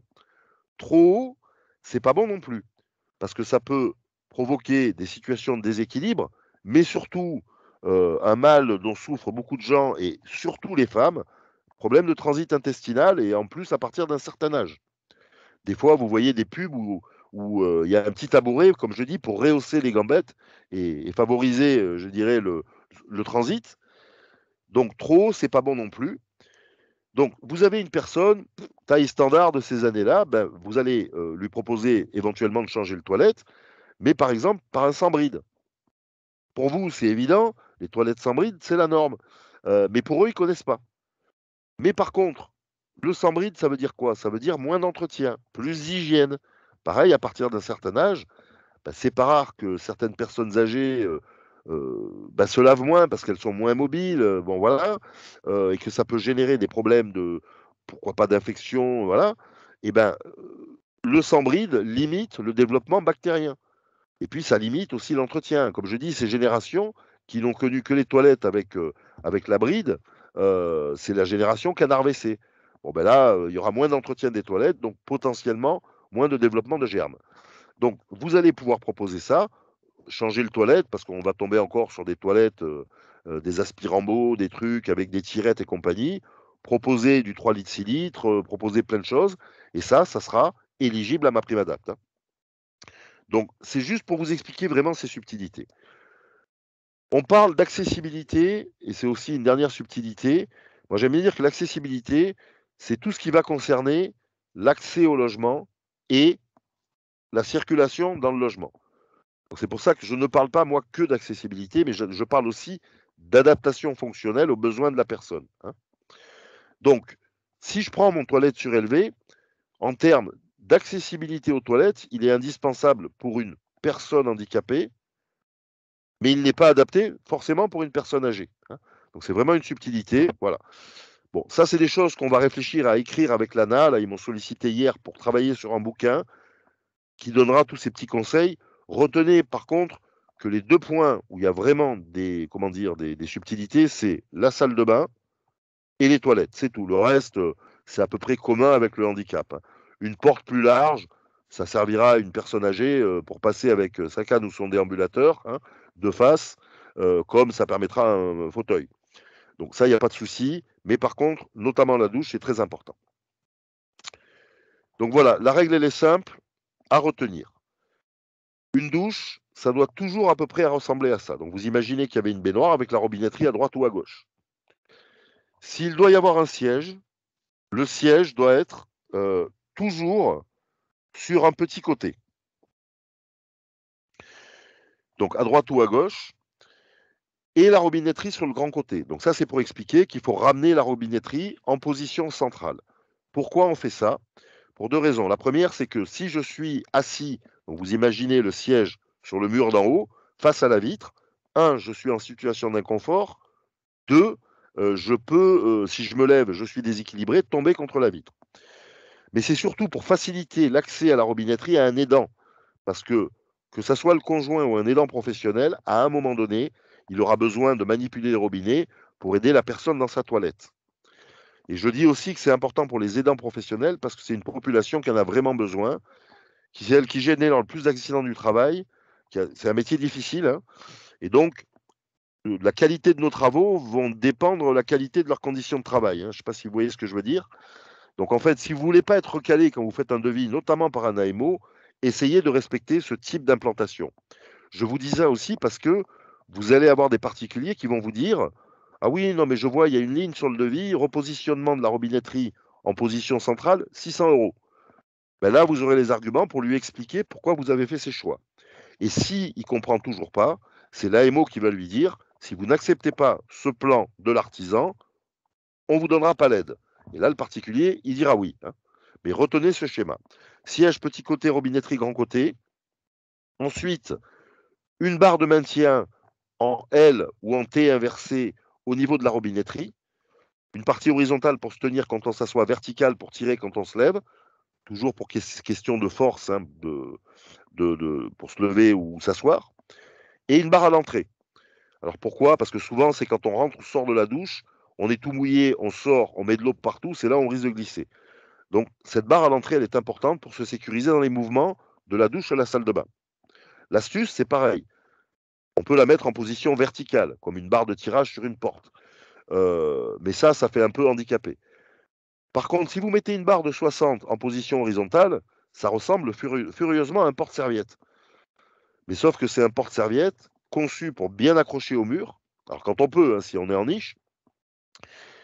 Et on s'aperçoit avec beaucoup d'entreprises que plus ils proposent comme ça, en porte-serviette résistant, plus ça marche, en disant aux gens, c'est toujours plus sympa d'accéder à la serviette au bout de sa douche pour se sécher dans la douche, plutôt que de sortir, de mettre de l'eau partout et je dirais de prendre des risques. Donc retenez, siège petit côté, robinetterie grand côté, une barre en L ou en T inversée au niveau de la robinetterie. Robinetterie évidemment ergonomique, c'est-à-dire qu'il ne soit pas absolument ronde où des doigts savonneux peuvent glisser. Hein. Donc vous avez des produits, je sais, la PDB, le Comfort Care de Hans Grohe qui est très bien, avec des petits ergots, là, il passe très bien, il est très joli. Une barre à l'entrée. Ensuite, au niveau de l'accès à la douche, toujours privilégier une largeur de passage minimum de 60 cm. C'est simplement pour favoriser le confort d'accès. Alors éventuellement d'une personne qui n'est pas en fauteuil roulant, mais dont les dents auraient besoin de l'amener dans la douche avec une petite chaise à roulettes. C'est pas un fauteuil roulant, c'est une chaise avec des roulettes qui, elle, fait toujours 50 de large. Mais c'est aussi pour faciliter le passage d'un aidant qui ait aidé une autre personne. Ça veut dire quoi? Ça veut dire que moi, j'adore préconiser plutôt des douches semi-ouvertes.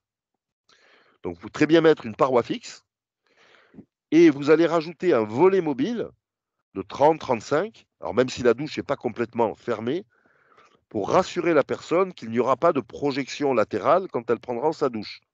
Ça, c'est l'obsession des vieux de mettre de l'eau partout. Donc là, en l'occurrence, le volet mobile vient les rassurer. Accessoirement pour vous, entreprise, et pour nous, distributeurs, c'est une vente de produits complémentaires. Hein. Mais ça, Ergo et AMO connaissent par cœur le système, donc ils vous diront jamais non. Hein. Au niveau des bacs de douche, il n'y a pas vraiment de normes aujourd'hui, mais par contre, la profession Ergo et AMO toujours s'entendent pour que ça soit des PN18, donc une glissance pieds nus de 18 minimum. Donc ça, cet indice de glissance est marqué dans le memento. Hein. Donc vous regardez, mais c'est PN18 minimum jusqu'à PN24 dans certains cas.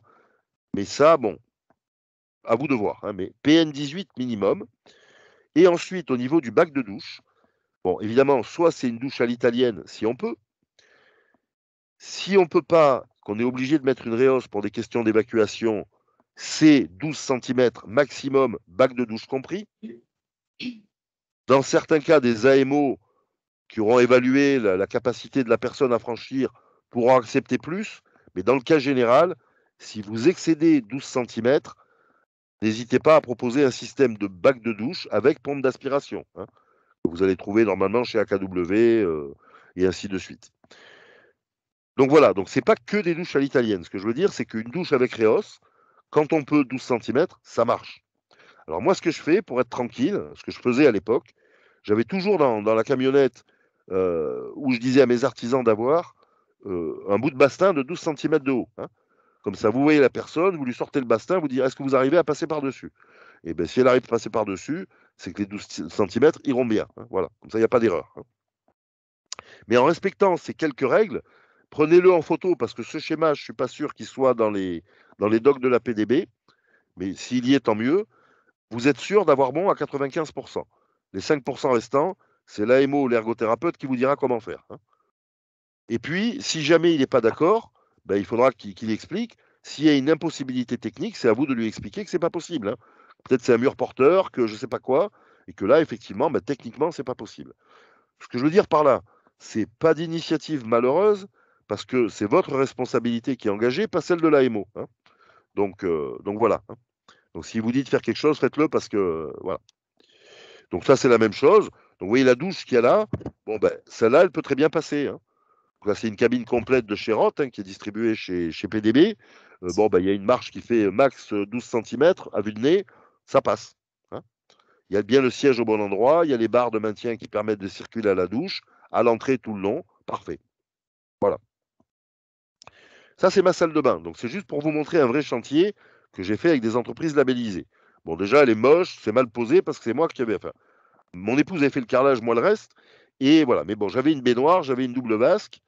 Et on a décidé d'en faire une salle de bain adaptée pour mes beaux-parents, notamment. C'est une chambre d'amis. Première des choses qu'on a fait, bon, déjà, on a tout viré.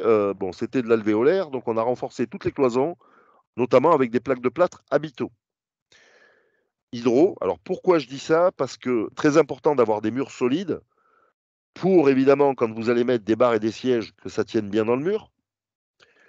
et pour que ça renforce le mur côté du lavabo, où la personne aura tendance à s'appuyer pour marcher ou se relever.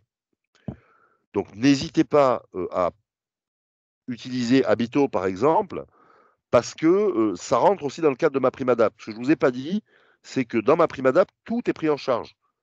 Donc c'est votre devis global, hein, le mastic, le silicone, les plaques de plâtre, les bandes, tout ce que vous voulez, tout est éligible à MaPrimeAdapt. Il n'y a pas de travaux exclus. Donc ne lésinez pas là-dessus. Bon, là on a installé une porte coulissante, ben, justement pour gagner de l'espace. Bon, on a mis un meuble avec pied, mais sans pied, comme j'avais de la plaque Habito derrière, ça ne bouge pas. Et donc, pour les raisons que je vous disais, il faut que le mur tienne bien au cas où je me pose. Bon, là, c'est pas une mamie, c'est un monsieur bien costaud, mais il faut que ça tienne bien. Et puis voilà la douche. Alors, il y a une erreur par contre. Est-ce que vous la voyez? Le passage. La porte. Exactement.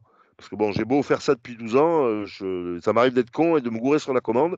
Et j'ai commandé une paroi fixe en 100 et un volet en 35. Bon, tout ça, c'est des produits qu'on trouve à la PDB. Donc bon, j'aurai à changer. Bon, pour l'instant, je passe. Sandrine me connaît, il faut que je passe de profil. Ma femme et mes filles sont toutes fines, donc elles passent tranquillement. Donc bon, c'est juste le truc. Maintenant, il y a plusieurs détails qui sont importants. Bon, le siège, pas de souci, ça c'est un siège normal. La barre que vous avez là, c'est la Unica de Hansgrohe. Je ne sais pas si elle est dans le Memento, mais qui est très pratique parce qu'elle a par exemple un petit porte-douchette. Important d'avoir un petit porte-douchette pour quand on est assis, l'avoir à portée de main. Bon, ça, vous pouvez l'acheter, ce qu'on appelle un set porteur, séparément. Mais c'est un petit produit complémentaire que vous allez vendre, mais qui apporte une vraie solution. Ensuite, la barre, donc là, c'est ce qu'on appelle une barre en L. Bon, elle est plutôt discrète, mais elle a surtout une tablette de rangement. Et le rangement dans la douche d'une personne âgée, c'est très important. Parce qu'en dehors d'être un lieu d'hygiène, c'est aussi un lieu de soins où il y a plus d'accessoires. La brosse pour le dos, le bonnet pour le bain, l'éponge en mousse, tout ce que vous voulez. Plus des produits de beauté, plus des produits d'entretien. Voilà, j'en avais enlevé, mais il y a déjà 2 types de shampoings parce que, voilà, moi, chacune de mes femmes à la maison, elle a ses produits. Donc, j'ai 9 flacons. Hein. Moi, avec un, je fais tout, comme on dit chez les hommes, mais bon, voilà. Bon.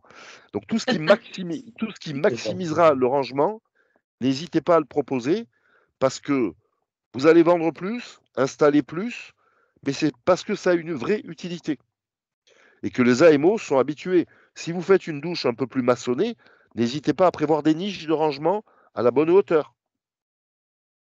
En haut, vous voyez en haut à gauche un porte-drap de bain. Vous voyez l'image de droite? Est-ce qu'on le voit mieux? Non, je ne l'ai pas mis. Bon. Le truc qu'il y a en haut à gauche, c'est des choses qu'on voit beaucoup dans les hôtels. Hein, où vous allez avoir les draps de bain et le tapis, notamment pour sortir de la douche, et puis une tringle où on peut pendre plein de choses. Ben ça, c'est pareil. N'hésitez pas à le proposer.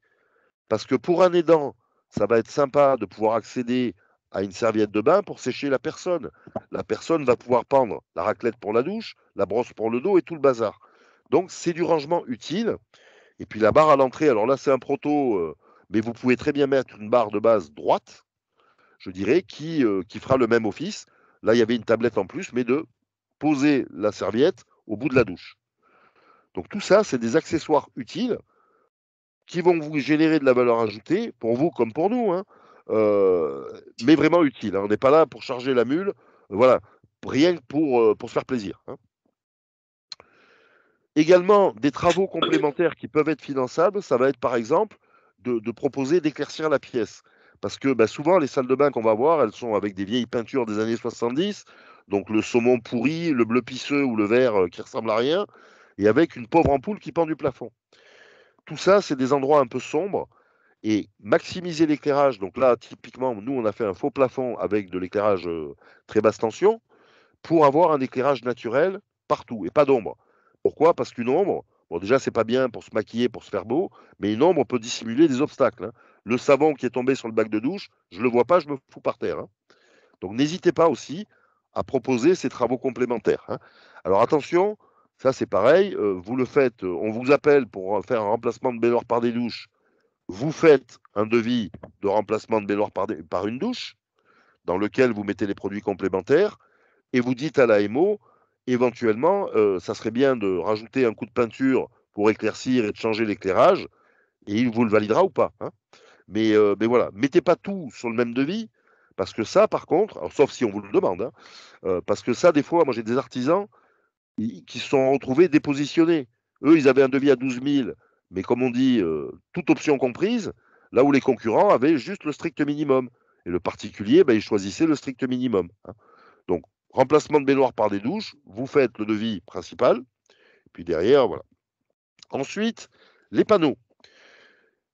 Évidemment, la meilleure façon d'être compétitif, c'est de limiter le temps d'installation. Hein. Alors, au mètre carré, le coût du panneau mural, c'est le même que du carrelage.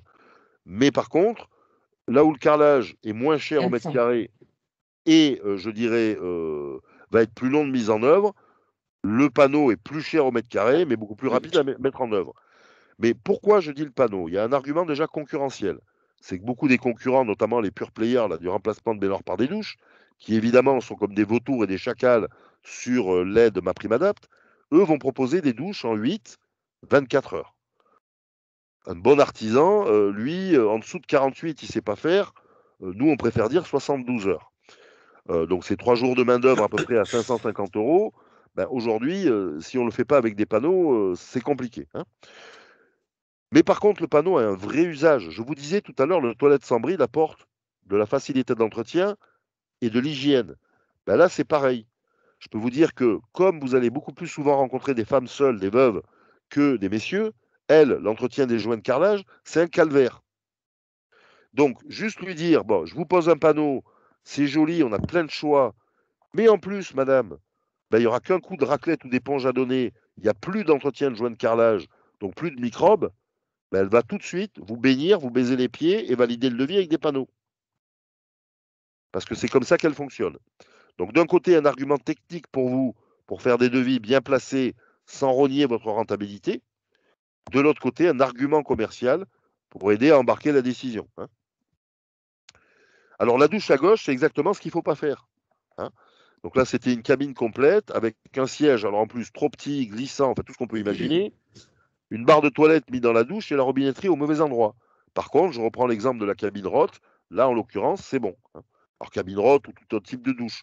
Ça ne serait pas une cabine, vous auriez vos panneaux, vous auriez un volet fixe et mobile, une barre en face de l'entrée de la douche, une autre au niveau de la robinetterie, mais là, vous étiez bon. Hein. Donc, voilà. Donc, à gauche, pas faire, à droite, c'est bien. Pareil, tous ces types de douches. Alors, tout ça, c'est des vrais pubs, pris sur Internet. Hein. La douche quart de rond, on oublie. Hein. Vous voyez que la dame, elle a déjà les pieds dehors, que si elle veut s'accrocher, elle peut s'accrocher qu'aux parois. Donc, la douche quart de rond, voilà, pourtant, c'est des sites qui vous disent c'est une douche pour seniors. Non, c'est pas une douche pour seniors. Autant vous dire que jamais un AMO ne validera ça. La douche du milieu, vous ne voyez peut-être pas bien. Le problème, c'est quoi? Tout va bien, sauf que la robinetterie, elle est dans le dos. Donc, soit je m'assois et je me cogne la tête, soit les dents, ils sont obligés de me pousser. Mais bon, ça gratte tout le dos. Enfin, voilà, ça à pas faire. Et celle de droite, on le voit, hein, siège mal positionné, robinetterie mal positionnée et accès à la douche trop haut. Hein. Alors, il y a bien les 60 à vue de nez. Par contre, il y a au moins 20 cm de marche. Donc là, ce n'est pas forcément une douche adaptée. Hein. Voilà.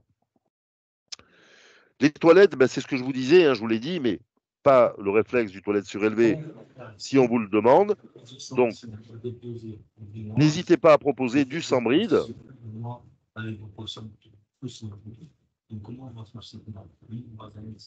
J'entends parler. N'hésitez pas à proposer du sans bride avec l'argument de l'hygiène et de l'entretien facilité. Retenez aussi, je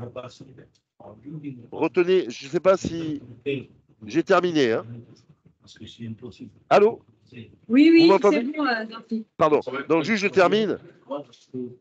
Je termine par les toilettes et je reste s'il y a des questions. Retenez que tout type de toilette est éligible à MaPrimeAdapt. Hein. Donc, que ce soit le toilette standard, suspendu, lavant séchant, donc tout type de toilette est éligible à MaPrimeAdapt. Donc voilà. Hein. Donc l'idée, c'est pas de dire vous êtes toute petite, je ne change pas les toilettes et je perds le chantier. Vous proposez une solution où l'AMO la propose et derrière tout sera validé.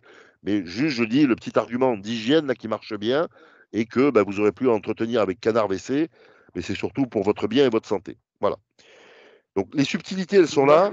La douche, les toilettes. Oui, on a une question, Jean-Philippe. Oui, c'est le moment. Allez-y.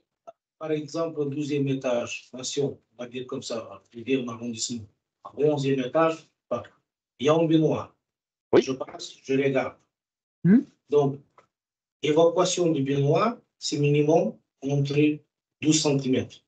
Je dépose la baignoire.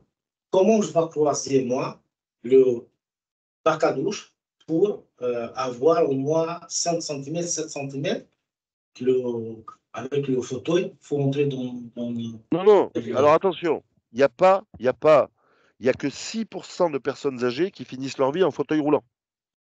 D'accord. Vous avez, Okay. non, c'est bien pour ça qu'il faut. C'est bien pour ça. C'est-à-dire mon question, si je fais des rendez-vous pour déposer le baignoire, et là-bas, je ne peux pas avoir cette hauteur de 7 cm, mais je dois avoir une hauteur de 12-15 cm. Donc, ça, c'est pas... Bon, après, je me disais, bon, comme vous disiez, 6%, c'est un fauteuil roulant. OK. Oui. Bon. Donc, voilà. Le reste, c'est des personnes âgées qui marchent sur leurs deux jambes, des fois avec une canne ou un déambulateur. Mais là, dans ce cas-là... Dans ce cas, si on va passer et c'est un fauteuil roulant, c'est qui va... Ah, s'il y a un fauteuil roulant, là, malheureusement, vous êtes obligé, dans ces cas-là, de mettre un bac de douche à poser avec une pompe d'aspiration. Au 12e étage, il n'y a pas le choix. On ne va pas faire une rampe d'accès Vous imaginez une rampe d'accès pour franchir une marche de 15 cm. Ça va sortir dans le couloir. Ouais. Donc, s'il y a fauteuil roulant, handicap, vous n'avez pas le choix. C'est la norme. C'est un bac avec une hauteur maximale en rénovation de 4 cm. Donc, de sorte qu'avec des petites rampes, la personne puisse rentrer en fauteuil roulant. Si c'est une personne âgée, alors elle peut être aidée, parce que quand on est une personne âgée en fauteuil roulant, autant vous dire que vous ne faites pas des rodéos avec. Mais retenez que 94% des personnes âgées qui vivent à domicile n'ont pas de fauteuil roulant. Donc la douche, dans ces cas-là, surélevée, mais retenez 12 cm, ça marche, avec une barre d'appui à l'entrée. Quand il y a fauteuil roulant, de toute façon, quand il y a un fauteuil roulant, c'est du handicap ou de la perte d'autonomie. Vous aurez un ergothérapeute pour vous dire quoi faire. Mais il y a l'ergothérapeute quand retenez bien, c'est un handicap. Oui, quand c'est du handicap, généralement, il y a un ergothérapeute. Mais même les AMO connaissent bien. Et donc, du coup, voilà. Donc, c'est pour ça, je vous dis, alors, je prends un cas concret. Dans le cas général, n'excédez pas 12 cm de marge d'accès, vraiment, parce que vous prenez un risque. Mais là, la semaine dernière, on a un AMO, un ergothérapeute qui ont validé 15 cm. Parce que justement, c'était un vieux monsieur qui était assez grand, et lui, il avait une capacité à franchir 20 cm. Donc, on a fait au plus juste. Donc, si on est entre 12, 7, machin, c'est bien. Si on est au-delà, il faut dire, ça serait peut-être mieux qu'on mette un bac à poser avec une pompe d'aspiration. D'accord, entendu. Mais retenez cette limite de 12 et retenez l'astuce d'avoir un bout de bois de 12 cm de haut. Comme ça, vous dites à la personne, vous lui tenez le bras, est-ce que vous arrivez à mettre le pied dessus? Si elle vous dit oui, il n'y a pas de problème, vous savez qu'à 12, ça passera. Par contre, au-delà de 12, je sais que les ergots, ils n'aiment pas, quoi, donc, ou les AMO. Donc, Ok, merci. Jean-Philippe, tu vas nous envoyer du coup les AMO qui sont sur Paris.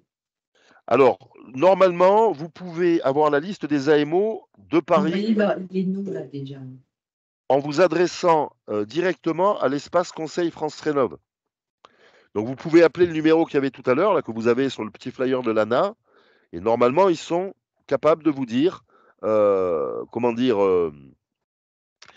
quelle est l'AMO habilité du secteur. Le flyer que je vous ai déposé, je pense à... Je t'enverrai la liste des clients qui sont présents aujourd'hui pour que tu leur envoies au moins les informations importantes pour justement contacter ces personnes et les numéros au cas où s'ils ont perdu le flyer. Bien sûr, il n'y a aucun problème.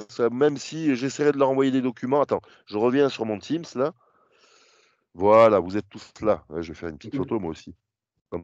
Hop. Voilà. Donc, non, il n'y a aucun souci. Je suis à votre disposition, moi. Vous avez noté l'adresse maprimadapte@saint-gobain.com. Là, vous pouvez m'écrire. Mais passez par les équipes de la PDB. Ils me connaissent. Et j'essaie de répondre le plus vite possible. Et aujourd'hui, je m'occupe de vous et de CDO, mais c'est vrai que c'est important. Hein. Et pareil, s'il y a d'autres questions. Vous avez encore des questions? Non.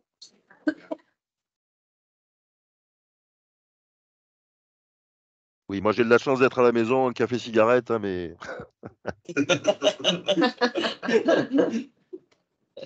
Il y a des petits plaisirs à être à distance. Bon, ben voilà. Moi, je reste à disposition, évidemment, s'il y a des questions, mais là, vous avez le bagage essentiel, compréhension de ma prime adapt, les subtilités, hein, où j'ai lourdement insisté, mais c'est aussi ça qui fera toute la différence.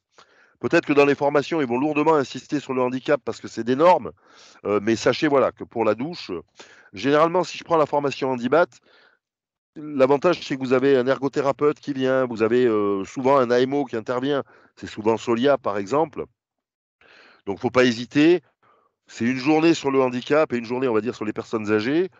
La FFB en ligne, là, c'est beaucoup plus un e-learning centré sur les personnes âgées, hein, avec pas mal de schémas, tout ça. Donc, je dirais, si vous vous orientez vers une formation, n'hésitez pas à dire dans ce que vous allez remettre aux équipes de la PDB, vers quoi vous allez. Est-ce que vous êtes plus à l'aise avec une formation en ligne, hein, auquel cas, ça sera plutôt la FFB, ou plus à l'aise avec une formation où vous allez passer 2 jours avec des personnes qui sont des experts du métier. Hein. Parfait. Voilà, voilou. Bah écoutez, il n'y a plus qu'à vous souhaiter une bonne journée, bon courage sur les chantiers. Merci, bonne journée.